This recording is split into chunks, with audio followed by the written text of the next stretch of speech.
से कह रही है कि माँ, हम तुझसे कुछ नहीं मांगती। जब भी मंदिर में जाओ ना तो परमात्मा से यही मांगो जो उन गोपियों ने मांगा है। उन गोपियों ने कहा कि कुछ नहीं चाहिए, बस कृष्ण के चरणों में अनंत प्रेम हो जाए और कुछ नहीं चाहिए, वो हमारा अपना हो जाए और कुछ नहीं चाहिए। और उन गोपियों की पुकार सुनकर के कात्यायनी ने प्रसन्न होकर के कहा, ठीक है, मैं तुम्हें आशीष देती हूँ, तुम्हारा जितना भी विषय है वो सब हट गया है। अब तुम्हें रास के बाद महारास में शिवचक्की में लेके जाने की। पहले रास हुआ, फिर महारास हुआ, और जब रास हुआ तब राम कितना सरल है कि उसका नाम भी राम है, वो इतना सरल है।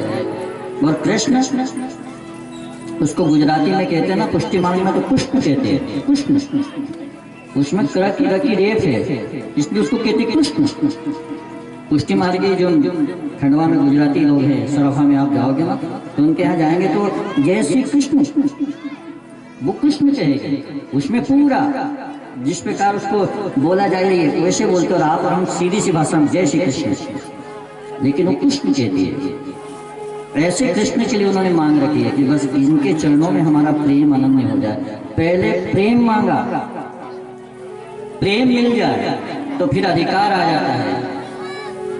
पहले एक दूसरे का व्यवहार देखा जाता है कि हमारे योग्य है कि नहीं, वो मेरे योग्य है कि नहीं, और जब व्यवहार में आ जाते हैं, प्रेम में आ जाते हैं, तो फिर धीरे धीरे रास की जगह महाराज होता है। लेकिन उस जगत के नियंता ने अपने बाएं पैर के ऊपर दाहिना पैर आटी लगा करके और एक कदम के वृक्ष के नीचे खड़े होकर के जब बांस की बांसुरी के अपने होठों पर रखा है, और जैसे ही बांसुरी बजी है तो तीनों लोगों को मोहित कर दिया है साहब, तीनों लोगों को।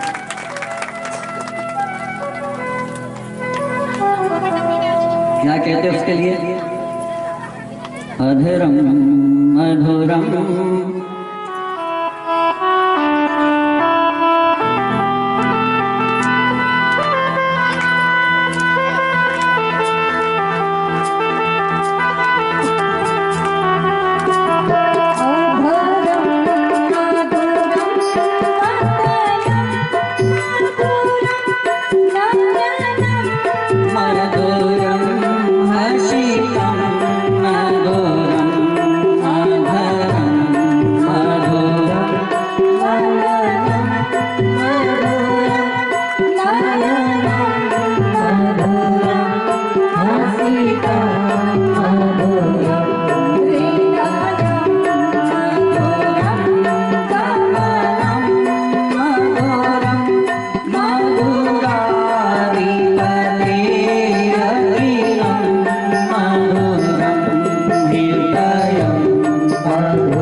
बैठे बैठे भी गुनगुनाओ, ओम नमः शिवाय का जाप करो, ओम नमो भगवते वासुदेवाय का जाप करो। और ध्यान देना, तीर्थ में जाओ ना तो एक नाम लोगे तो 1,00,000 के बराबर है। तीर्थ में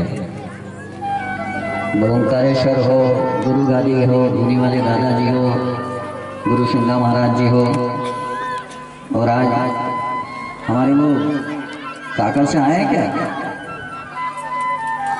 क्या नाम है,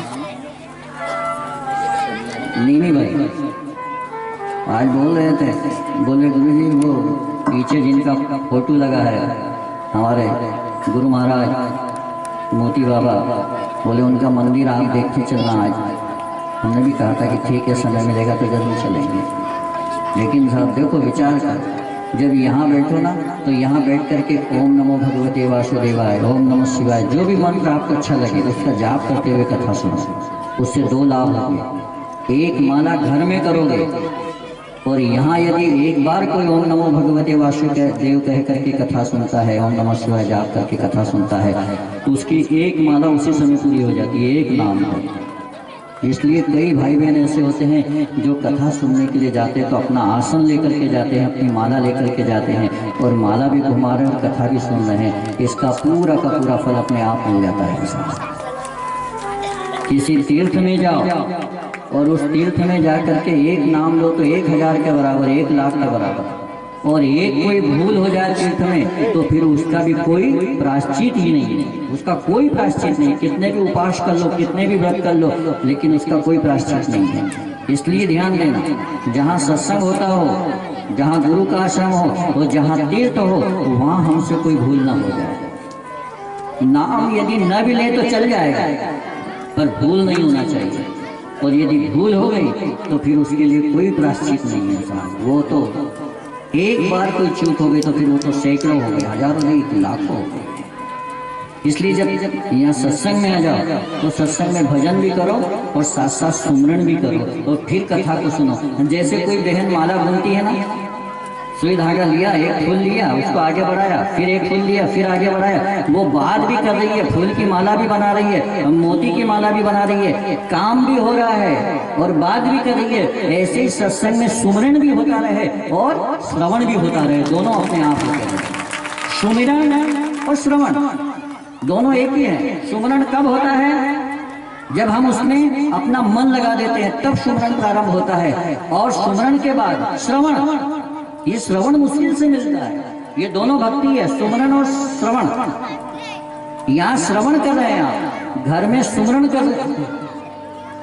घर में सुमरण हो रहा था, श्रवण नहीं हो रहा था। टीवी के सामने भी बैठे तो बच्चे बात कर रहे, चाय आ गई, सोफे पर बैठे, पांव ऊंचे नीचे कर लिए, और यहाँ थोड़ी मर्यादा में बैठे हैं। तो यहाँ जो श्रवण हो रहा है, श्रवण के साथ साथ सुमरण होने लग जाए तो समझ लेना कि आपकी भक्ति अपने आप रंग लग जाए, अपने आप रंग लग जाए। ये सुमरण भक्ति है और श्रवण भक्ति, ये दोनों बहुत विचित्र है साहब। ये दोनों जब मिल जाए तो फिर इसको बिल्कुल छोड़ो मत। तो यहाँ पर उन गोपियों ने बड़े प्रेम और भाव के साथ कात्यायनी का पूजन किया है और आशीर्वाद मिला। ठाकुर जी ने उन वासनाओं का पर्दा हटाया है कि तुम स्त्री नहीं है और मैं पुरुष नहीं हूँ।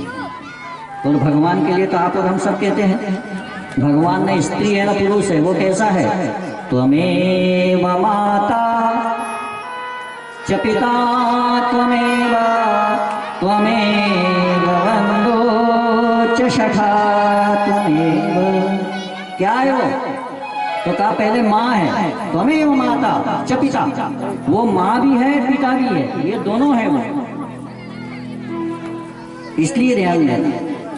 तो यहाँ पर कात्यायनी देवी का पूजन करने के बाद उनकी वासना का पर्दा हटा है, और जब वासना का पर्दा हट गया है तो रास हुआ है। और रास में जो जो गोपी आई हैं, उन गोपियों को महारास में जाने की स्वीकृति मिली है।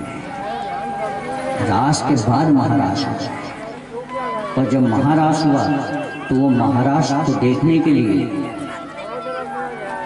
कामदेव भी आया। उसने भी 5 प्रकार के बाण लेकर के आया था, पुष्पक धनुष हाथ में था, और फिर उसने कृष्ण से कहा कि वैसे तो मैं जानता हूँ कि आप जगत के नियंता है, लेकिन फिर भी दिन रात गोपियों के साथ में रहते हो, तो मैं जानना चाहता हूँ कि आप पूर्ण ब्रह्म हैं या कोई साधारण है। भगवान ने मुस्कुरा करके कहा कि वैसे तो शंकर ने तुम्हें 30वां नेत्र देख करके जला दिया है, फिर भी तुम मेरी परीक्षा लेने के लिए आए। ठीक है, क्या चाहिए, कैसी परीक्षा? तो कहा गोविंद, अश्विनी का महीना हो, कुआर का महीना, शुक्ल पक्ष पूर्णिमा तिथि हो, और उस पूर्णिमा के दिन रात्रि के समय आप सब गोपियों के साथ हो, और मैं अपना काम रूपी बाण खींच करके मारूंगा, और उस समय यदि पराजित न हुए तो आप ब्रह्म, और यदि पराजित हो गए तो मैं ब्रह्म। भगवान ने मुस्कुरा करके कहा कि थोड़े समय बाद तो तू हमारा बेटा बनेगा, रुक्मणी के कोख से तेरा जन्म होगा, तेरा नाम प्रद्युम्न होगा, लेकिन फिर भी तू हमारी परीक्षा लेने के लिए आ रहा है, तो मैं तुझे परीक्षा देने के लिए तैयार हूँ। कुआर का महीना आया, संत सिंगाजी गुरु महाराज की पूर्णिमा जिसको कहते हैं आप और हम, शरद पूर्णिमा। वो शरद पूर्णिमा तिथि शुक्ल पक्ष, चंद्रमा 16 कलाओं के साथ बड़ा है साहब। पूर्णिमा के दिन मन चंचल रहता है, जब अमावस्या आती है तब मन धीरे धीरे अधिकार में रहता है, लेकिन पूर्ण शरद पूर्णिमा, जो पूर्णिमा 12 महीने की आती है, उन 12 महीने की पूर्णिमा में हमारा मन चंचल होता है, और इसीलिए उसने पूर्णिमा तिथि निश्चित की कि पूर्णिमा के दिन हमारा मन सांसारिक विषय भोगने के लिए ललायित रहता है। और उस समय ठाकुर जी ने बांसुरी बजाई है, और वो सारी गोपियाँ जो उस रास में आने की योग्य थी, उनके कानों तक खबर पहुंची और वो तुरंत चल पड़ी। यहाँ समझने वाली और बात है कि वो शरीर से नहीं गई थी, वो मन से गई थी। शरीर से तो अपने पति, अपने प्रेमी, अपने जहाँ जहाँ लगे थे, माता पिता सास ससुर, उनकी सेवा में लगी थी, लेकिन उन्होंने मन को भेज दिया। और ध्यान देना, यदि कहीं आसपास कथा होती हो या कोई अच्छा आयोजन होता हो और आप नहीं जा सको, तो फिर उस ठाकुर से कहना कि महाराष्ट्र में गोपियों ने अपने मन को भेजा था, तो हे गोविंद, मैं भी शरीर से तो अपने घर के काम कर रही हूँ, लेकिन मैंने मेरा मन तेरे चरणों में भेज दिया है। वो मन को भी स्वीकार कर लेता है साहब, इसीलिए उसका नाम मनमोहन है। वो मन की पहचान जानता है। अब कथा में आया कि कोई आटा गूंद रही थी तो हाथ भी नहीं धोए और चल दी, कोई बच्चे को दूध पिला रही थी, छोड़ा और चल दी, कोई भोजन कर रही थी, अपने पति को भोजन करा रही थी, बांसुरी की आवाज आई, सुनी और चल दी। जो जहाँ जहाँ काम में लगी थी और बांसुरी की आवाज सुनी, वो काम छोड़ा और चल दी। ये किसी और की कथा नहीं है, हमारी कथा है। जिस दिन उसकी बांसुरी हमारे नाम से बजेगी ना, उस दिन यही कहेंगे कि अभी अभी तो बोल रहे थे, अभी अभी तो आधा कप चाय पी है, बात करते करते चले गए। कहाँ चले गए? जिसके नाम की बांसुरी बजी है उसको आज तक कोई नहीं रोक पाया साहब। कोई रिश्ते, कोई नाते, कोई सगे, कोई संबंधी, सब सामने आ गए, सब सामने थे, तो सबको छोड़कर वो चले गए। एक दिन ये आया, वो महाराज की कथा है साहब, ये नाचने कूदने वाली रस की कथा नहीं है। ये तो वो महाराज की है कि पति बैठा है, बच्चे बैठे हैं, बहू बैठी है, परिवार बैठा है, कुटुंब बैठा है, सब बैठे हैं, और वो शरीर में से निकल करके आत्मा उस महाराज में चली गई जहां उसकी बांसुरी बजाई थी। घर वाले देखते रह गए, विचार कर रहे, उसको हिला रहे, पुकार रहे, कहा क्या हुआ?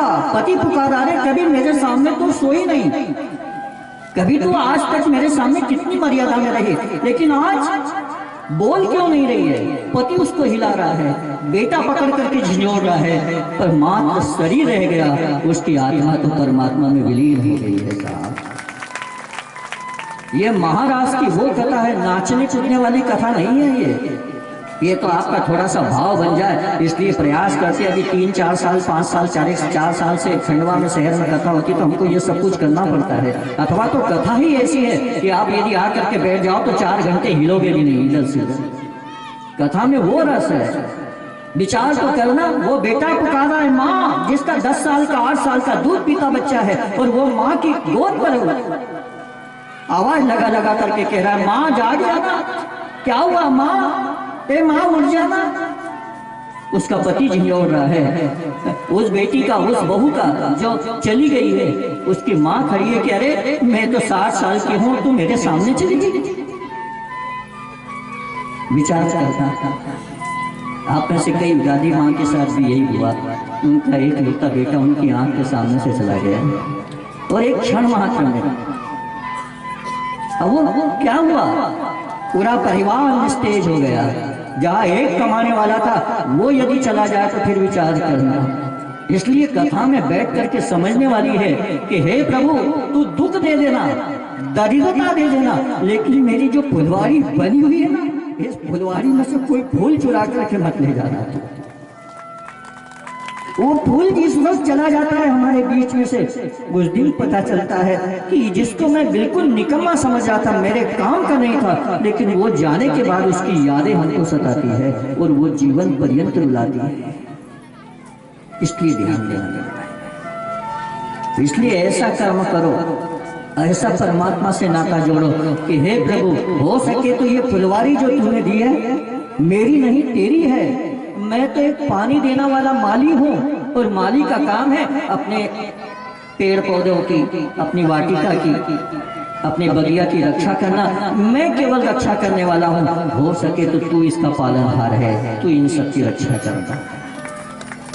उससे रोज रोज का राजा हरिश्चंद्र की कथा सुनी होगी आपने। एक मात्र बेटा, लेकिन समय जब आया, समय किसी का नहीं होता है, और जिसने समय की प्रतीक्षा नहीं की है साहब, समय की पहचान नहीं की, जब समय आता है तो वो राजा हरिश्चंद्र कहाँ, अयोध्या का राजा, लेकिन दर दर भटक रहा है। काशी के भरे बाजार में आकर के दोनों हाथ उठा करके कह रहा है अरे कोई तो ले लो हमको, हम बिक रहे हैं, कोई तो आओ, मैं अपने आप को बेच रहा हूँ, मैं अपनी पत्नी को बेच रहा हूँ। अयोध्या का राजा, लेकिन आज समय ऐसा आया कि वो काशी में आकर के, काशी विश्वनाथ की नगरी में पुकार करके कह रहा है दोनों हाथ उठा करके, गुरु को दक्षिणा देना है। गुरु ने दक्षिणा मांगी है कि दक्षिणा देनी है। और जब वो वहां आकर के हाथ उठा करके कहता है तो एक बुजुर्ग आया, उसने कहा तेरी जरूरत नहीं है, तेरी पत्नी मुझे दे दे, मैं अपने घर में अपनी पत्नी के लिए ले जा रहा हूँ, घर का सारा काम करेगी। और कुछ स्वर्ण की मुद्राओं में अपनी पत्नी को दिया, लेकिन उस समय हरिश्चंद्र ने कहा कि मैं अपनी पत्नी को तो दूंगा, लेकिन सुन मेरे बेटे को भी साथ में जाने देना, वो भी काम करेगा। और आप सब कथा से परिचित है कि वो तारावती अपने बेटे रोहित को लेकर के उस साहूकार के यहाँ बर्तन मांज रही है। विधाता की देखो, तारे नाही तेरे करम गत तारे नाही तेरे, तारे करे करम गत तारे नाही करे। सत्यवादी हरिचंद्र सो राजा, सत्यवादी हरिचंद्र सो राजा, नीच घर नीर भरे करम गति तारे नहीं करे। ये टल जाएगी, जो लिख दिया वो मिट जाएगा। मिटेगा कब? जब कोई मंत्र का साथ हो जाए, सत्संग मिल जाए, कोई सदगुरु मिल जाए, कोई बुद्ध पुरुष मिल जाए, तो फिर उस अनहोनी को भी मिटा देता है जो होनी होनी थी। इसलिए ध्यान देना मेरे भाई बहन, ये रास नहीं महारास की कथा है, एक एक जीव की कथा है, कैसे जीवन जिए तब जाकर के उसकी कृपा होती है। दोनों हाथ उठा करके पत्नी को तो भेज दिया, साहूकार घर चली गई बेटे को लेकर के, लेकिन खुद कहाँ पहुंचा? शमशान की भूमि में कफन उठाने का काम करता था। जो मुर्दे आते थे ना, शव आते थे ना, उनके ऊपर के कफन उठाता था और कफन उठा करके अपने स्वामी को देता था। 24 घंटे की ड्यूटी थी। और वो चीता की जब काशी में आज भी जाओ ना तो मुर्दे कम नहीं होते, वेटिंग में रखे हुए रहते हैं। गए होंगे आप में से कई लोग। माँ चीता की आग बुझती नहीं है काशी में, 2-2, 4-4, 10-10 मुर्दे वेटिंग में रखे हुए। और वो शमशान की भूमि का धुआं उठ करके जब उसके शरीर को लगा और वहाँ की धूल, वहाँ की मिट्टी, कई दिनों से स्नान नहीं किया, बाल बढ़ गए, केस बढ़ गए और वो काला सांवला दिखने लग गया। लेकिन धर्म को नहीं छोड़ा उसने कि गुरु की दक्षिणा देना है, चाहे कुछ भी हो जाए गुरु की दक्षिणा देना है। जो पत्नी को बेच करके मुद्रा आई थी वो गुरु के पास पहुंचा दी, स्वयं की जो मुद्रा आई थी वो भी गुरु को दे दी, फिर भी गुरु का ऋण रह गया। क्या करूं मैं? कफन उठाता था और एक दिन वो आया कि वो छोटा सा रोहित अपने मालिक के लिए पुष्प वाटिका में फूल तोड़ने के लिए गया और एक काले सर्प ने आकर के ध्वंस कर दिया। और जैसे ही सर्प ने घसा उसकी मृत्यु हो गई, मुंह से फेस आ गया। बच्चों ने आकर के कहा कि यहाँ क्या बर्तन मार रही हो, तुम्हारे बेटे को तो सर्प ने धस लिया है। दौड़ करके गई, बेटे को उठाया तो उसके शरीर से प्राण चले गए थे। अब तो विलाप करके रोने लग गई। कहाँ अयोध्या की रानी जिसकी एक पुकार होती थी तो देवता लोग हाथ जोड़ करके खड़े हो जाते थे, सारी दास दासियां सब हाथ जोड़ करके खड़ी रहती थी। लेकिन आज वो पुकार रही है कि कोई मेरे बेटे की रक्षा करो, कोई मेरे बेटे को बचा लो। कुछ लोगों को दया ही देखा था, तेरा बेटा अब नहीं रहा। अपने मालिक के पास पहुंची, मेरे बेटे के लिए कोई कफन दे दो। मालिक ने दरवाजा लगा दिया, चली जाओ यहाँ से। और वो अपने 7 बरस के लाला को, अपने बेटे को हाथ में लेकर के काशी की गलियों में घूम रही है और कह रही है कोई तो मेरे बेटे को कफन दे दो। लेकिन समय विपरीत था मेरे भाई बहन। आज समय अच्छा है तो आपके साथ हजारों खड़े हो जाएंगे और जिस दिन समय खराब आएगा ना, जो रिश्तेदार है वो भी दूर हो जाकर के खड़े हो जाएंगे। आज कोई कफन देने वाला नहीं है। और वो तारावती काशी विश्वनाथ के मंदिर के सामने आकर के खड़ी हो गई और कहती है कि हे गोविंद, तुझे तो कालों का काल महाकाल कहा जाता है, तो काशी विश्वनाथ क्या मेरे बालक के लिए कोई कफन का कपड़ा नहीं देगा? लेकिन वहां भी दया नहीं आई। और सायंकाल का समय था, विचार किया कि अब क्या करूं मैं। आज मैं अपने बेटे को लेकर के श्री गंगा जी में अपना शरीर त्याग देती हूँ। ऐसा विचार करके सायंकाल का समय अपने बेटे को गोद में लेकर के जैसे ही गंगा जी में डूबने के लिए जाती है कि उसी समय किसी ने रोक दिया। क्या कर रही हो? ये मनुष्य तन है, बार बार मिलने वाला नहीं है, घबराओ मत। अपने बेटे को शमशान में लेकर के जाओ और अपने बेटे का अंतिम संस्कार करो, तुम्हें कोई आवश्यकता नहीं अपने प्राण देने के लिए। और तारावती उसी समय खड़ी हो गई, अपने बेटे को लेकर के शमशान भूमि पर आई। वहां क्या देखा कि काला पुरुष हाथ में कंडील लेकर के, अंधेरा हो गया था, कंबल ओढ़ करके एक हाथ में लकड़ी लेकर के घूम रहा है। कौन? तारावती ने सुना, कोई और नहीं, एक अभागिनी माँ आज अपने बेटे का अंतिम संस्कार करने के लिए आई है।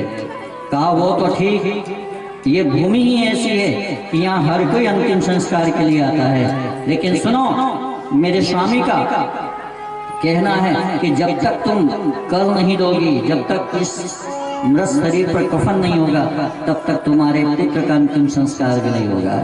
दोनों एक दूसरे को पहचान नहीं रहे। और वो तारावती कहती कि अरे काशी सारी आज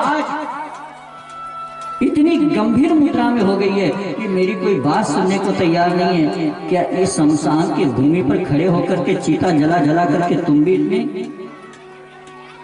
कठोर दिल हो गए हो कि मैं अपने बेटे का अंतिम संस्कार नहीं कर सकती। उस मना कर गया, कहा जब तक तुम्हारे बेटे के ऊपर कफन नहीं होगा तब तक उसका अंतिम संस्कार नहीं होगा। और जैसे उसने अपने बेटे को नीचे रखा और कहा कि जब मेरे पास कोई कफन नहीं है, एकमात्र साड़ी है, तो उसने साड़ी को फाड़ा और अपने बेटे को कफन के रूप में डाल दिया। और जैसे ही कफन डाला और साड़ी फाड़ी तो उसका जो मंगलसूत्र था वो मंगलसूत्र बाहर आया। और जैसे ही मंगलसूत्र चमकने लग गया उस कंडील, उस लालटेन के लाइट में, तो वो मंगलसूत्र कोई और नहीं, अयोध्या की रानी तारावती के गले का था। राज्य के माध्यम से महारानी का वो मंगलसूत्र राजा हरिश्चंद्र ने देख लिया। कहा देवी सच बताना, ये मंगलसूत्र तुम्हारे गले में? तारावती ने अति शीघ्रता के साथ अपने मंगलसूत्र को अंदर किया और विचार करने लगे कि शमशान की भूमि पर पूछने वाला ये व्यक्ति कौन है जो मेरे मंगलसूत्र की बात कर रहा है। अपने मंगलसूत्र को छुपाते हुए कहने लगी, कोई और नहीं, कुछ नहीं। अब हरिश्चंद्र को लगने लग गया कि क्या मेरी पत्नी के ऊपर इतना संकट आया है, मेरे बेटे के ऊपर, कि आज राजघराने का मंगलसूत्र कभी अपनी पति के नाम की जो निशानी होती है, कितना भी संकट आ जाए लेकिन मंगलसूत्र को नहीं दिया जाता। क्या आज तारावती ने मंगलसूत्र भी बेच दिया? वो जवाब नहीं दे रही है। और अंत में हरिश्चंद्र ने कहा, सुन देवी, मैं पूछना चाहता हूँ, सच बताना कि अयोध्या कि महारानी तारावती के गले का मंगलसूत्र तेरे गले में कैसा आया? और जैसे ही पूछना था कि तारावती ने ऊपर मुंह किया और कहा कि आप तारावती को कैसे जानते हैं और ये मंगलसूत्र को कैसे जानते हैं? मैं जानना चाहती हूँ कि शमशान की भूमि पर जहाँ मुर्दों के ऊपर से कफन उठाने वाला मेरे मंगलसूत्र के बारे में इतना कैसे जानता है? और जैसे सुना तो हरिश्चंद्र ने कहा कि देवी कोई और नहीं, मैं तेरा पति हरिश्चंद्र ही हूँ, लेकिन कर्म के कारण आज यहाँ कफन उठा रहा हूँ, शमशान की भूमि पर खड़ा हुआ हूँ। दोनों का मिलन हुआ। दोनों ने कहा कि जब बेटा ही नहीं रहा, धर्म की रक्षा करते करते आज बेटे ने शरीर त्याग लिया, तो क्यों ना हम भी शरीर त्याग दें। और उसी समय चिता बनाई गई लकड़ी ला करके और तारावती अपने बेटे को गोद में लेकर के उस उस चिता के ऊपर बैठ गई। और हरिश्चंद्र ने एक लकड़ी जलाई और उसको जलाने के विचार से कि इसके बाद मैं भी अपना शरीर त्याग दूंगा। और जैसे ही मुख्य अग्नि देने के लिए तैयार हुआ कि उसी समय शंखनाद हुआ है और चतुर्भुज नारायण का प्रादुर्भाव हो गया है। साहब, चतुर्भुज नारायण प्रकट हो गए और कहने लगे, हरिश्चंद्र, आज तुम हमारी धर्म की परीक्षा में सफल हो गए हैं। तुमने राजपाट त्यागा, तुमने पुत्र को त्याग दिया, अपनी पत्नी को त्याग दिया, लेकिन धर्म को नहीं त्यागा है। इसलिए हम आज आशीर्वाद देते हैं कि तुम्हारा नाम सत्यवादी राजा हरिश्चंद्र होगा। और जो कोई तुम्हारी कथा सुनेगा, जो कोई सत्य पर चलेगा, ऐसा विषम परिस्थितियों का समय आएगा तब हम स्वयं आकर के धर्म के रूप में तुम्हारी रक्षा करेंगे जहाँ जहाँ। इसलिए ध्यान देना, जीवन में सब कुछ छूट जाए लेकिन धर्म नहीं छूटना चाहिए, सत्कर्म नहीं छूटना चाहिए। ये सत्य है ना, ये जो धर्म है ना, इसकी जड़ बड़ी मजबूत है। आज नहीं तो आने वाले समय में फलेगा फूलेगा। आप और हम नहीं रहे, परिवार में यदि कोई एक भजनानंदी हो जाता है ना, तो हम भजनानंदी तो चले जाएंगे, लेकिन वो जड़ इतनी मजबूत होगी कि आने वाली पीढ़ी उसको प्रेम से भगवान का भजन करते हुए गाएगी और बजाएगी और खाएगी। इसलिए भजन करने के लिए कहा गया है। इसलिए भजन, ये राष्ट्र नहीं महाराष्ट्र की कथा है कि एक जीवात्मा के साथ से चली जाती है, तब वो बिच्छों का दुख अपने आप प्रकट होता है। तो यहाँ पर राष्ट्र और फिर महाराष्ट्र, और उस महाराष्ट्र में बाबा भोलेनाथ भी आने के लिए तैयार हुए हैं। आपने डुबकी लगा ली है। अभी जब कथा का प्रसंग चला तो जब आप सबकी ओर दृष्टि गई तो आपने डुबकी लगाई। और ये डुबकी लगाने के बाद जब ये कथा कुछ अर्थों में कहें तो मन को छूने वाली थी, तो अब हम सब उस मनमोहन के रास में नहीं महाराष्ट्र में चले। तो वहाँ आप और हम तो चल ही रहे हैं, लेकिन कैलाश पर से वो भोलेनाथ भी आने के लिए तैयार हो गए। और फिर वो बांसुरी बजी, कामदेव ने 5 बाण रखे थे, बाण एक के बाद एक छोड़े हैं, लेकिन परमात्मा ने उन गोपियों को अपना रूप दे दिया है। कोई गोपी थी ही, सब कृष्ण ही कृष्ण रास रस है। एक दूसरे के हाथ में हाथ डाल करके कृष्ण ही कृष्ण को नचा रहा था। तब कामदेव ने देखा तो विचार किया कि मैं विस्मित हो गया, ये जगत के नियंता की मैं परीक्षा लेने के लिए आया। तो आकर के उसने प्रणाम किया है। भगवान ने कहा कि और देखना चाहता है, तो अपना रूप भी भगवान ने स्वयं छुपा लिया, तो सबको गोपियों का रूप दे दिया, खुद भी गोपी हो गए। राम राम राम, सब जगह राम राम कृष्ण कृष्ण ही दिख रहे हैं। तब तो कामदेव ने लज्जा करके अपने धनुष बाण को फेंक दिया और शरणागति के ले ली है। और फिर ठाकुर जी ने बांसुरी बजाई, और बांसुरी की धुन सुन करके नारद जी बाहर खड़े हुए थे। नारद जी बाहर खड़े होकर के देख रहे थे कि यहाँ तो सब गोपियाँ आई है, मैं कैसे जाऊँ। और जब आंखों में आंसू आ गए, श्री वर्षा ने की राधा जी को याद किया, तो राधा जी बाहर आ गई। क्या हुआ नारद, तुम महाराष्ट्र में नहीं आ रहे हो? कहा माँ यहाँ तो गोपियाँ हैं, मैं कैसे आऊँ, मैं भी तो गोपी बनूं। और जब तक गोपी भाव मेरे भाई बहन आता नहीं है, तब तक महारास का आनंद भी नहीं आता है। इसलिए सबसे पहले गोपी भाव आ जाए। पहले तो कथा ऐसी होती थी कि जो वक्ता होता था ना, वो बिल्कुल गोपी बन करके बैठता था और फिर कथा सुनाता था। अब समय बदल गया है, लेकिन गोपी के लिए तो राधा जी ने कहा कि आज भी वृंदावन जाओ तो राधा कुंड है, तो कहा राधा कुंड में डुबकी लगाओ। और जैसे ही नारद जी ने राधा कुंड में डुबकी लगाई और बाहर आए, तो नारद से नारदी बन गए, अर्थात गोपी बन गए। और गोपी बने और उधर कैलाश पर बाबा भोलेनाथ आना चाहते हैं। कहा महाराष्ट्र में जा रहे हो तो गोपी बन करके जाना होगा। तो बाबा भोलेनाथ ने कहा हमें तो गोपी बनना आता नहीं, पार्वती तुम ही बना दो। तो पार्वती जी आज बाबा भोलेनाथ को गोपी बना रही है। जटाओं को खोल दिया, जटाओं में खूब मालिश की, और फिर 2 चोटी और चोटी के बीच मांग भरी, कानों में कुंडल, साड़ी पहनाई और कहा बाबा नाचना भी नृत्य भी करना तो इतने धीरे से करना कि कहीं साड़ी न खुल जाए, कहीं पोल न खुल जाए। लेकिन जब गोपी भाव होता है तो फिर कौन किसका। और संत कहते हैं भाव के साथ कुछ क्षणों के लिए महाराज ने एक दिन वो भोले बंदा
चलूंगा तेरे साथ में, तेरे साथ में। पार्वती से बोले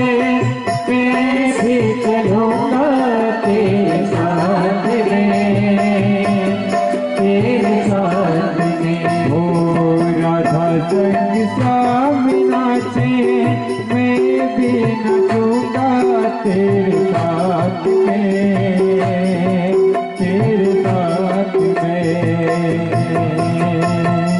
राधा संग श्याम नाचे, मैं भी नाचूंगा तेरे साथ में, तेरे साथ में। हर रात रचेगा ब्रज में बारी, रात रचेगा ब्रज में बारी। हमें दिखाओ प्यारी ब्रज में आ गए हैं, ब्रज में आ गए हैं।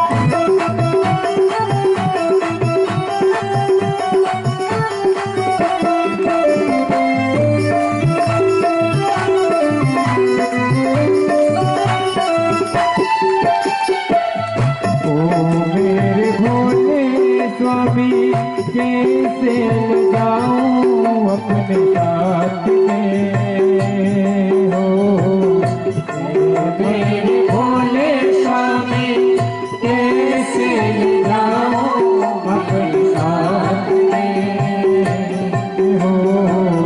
मोहन के सिवा वहाँ कोई पुरुष ना जाए रात में,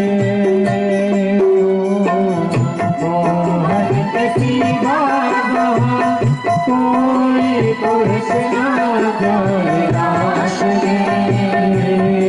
महाराज में हंसी करेगी गजती नारी, हंसी करेगी गजती नारी। मानो बात हमारी धीरज में आ गए हैं, धीरज में आ गए हैं।